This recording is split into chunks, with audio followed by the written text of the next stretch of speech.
नमस्कार दोस्तों, उम्मीद है कल का दिन आपका बढ़िया गया होगा और नहीं गया तो आप ही जाने।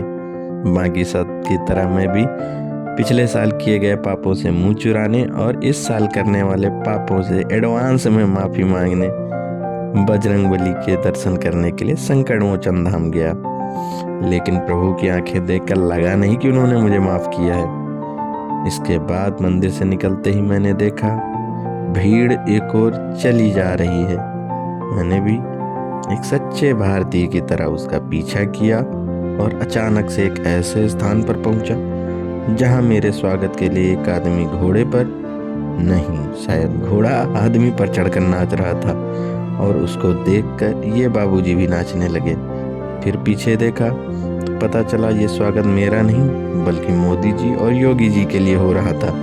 फिर चारों तरफ नजर दौड़ाई तो पता चला कि भारत में कुछ आयोजन ऐसे होते हैं जहां हम एंजॉय करने नहीं बल्कि एडजस्ट करने जाते हैं। और मजे की बात यह है कि एडजस्टमेंट के बाद भी हम घर जाकर यही कहते हैं ठीक था। एंट्री पर पहला एहसास यही होता है कि आज घर हम टाइम पर पहुंचेंगे, लेकिन अंदर जाते ही लगता है कि अब यहाँ तक आ गए हैं तो और चलते हैं। यहाँ पर भीड़ इसलिए नहीं होती कि लोग ज़्यादा हैं, बल्कि भीड़ इसलिए होती है क्योंकि सब एक ही सवाल से भाग रहे होते हैं, अब निकले या थोड़ा और चले। लोग ऐसे चल रहे होते हैं जैसे किसी ने कहा हो बस थोड़ा आगे चलिए कुछ और अच्छा होगा। क्या अच्छा है किसी को नहीं पता, लेकिन चलना सबको है।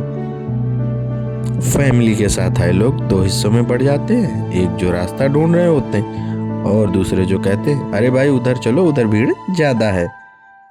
भारत में भीड़ नेविगेशन सिस्टम बन चुकी है। बैठने की व्यवस्था ऐसी होती है कि बैठने से पहले जिंदगी के सारे फैसले याद आ जाते हैं।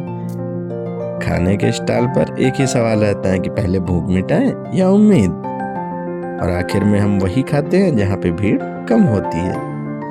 आपको लगता है 20 मिनट हो गएंगे, असल में आप यहाँ पर एक उम्र जी चुके होते हैं। और यही वजह है कि एक ऐसे आयोजन याद रह जाते हैं, क्योंकि यहाँ कुछ भी परफेक्ट नहीं होता, लेकिन सब कुछ अपना सा लगता है। हम शिकायत भी करते हैं और अगली बार फिर से आ जाते हैं। Bye bye.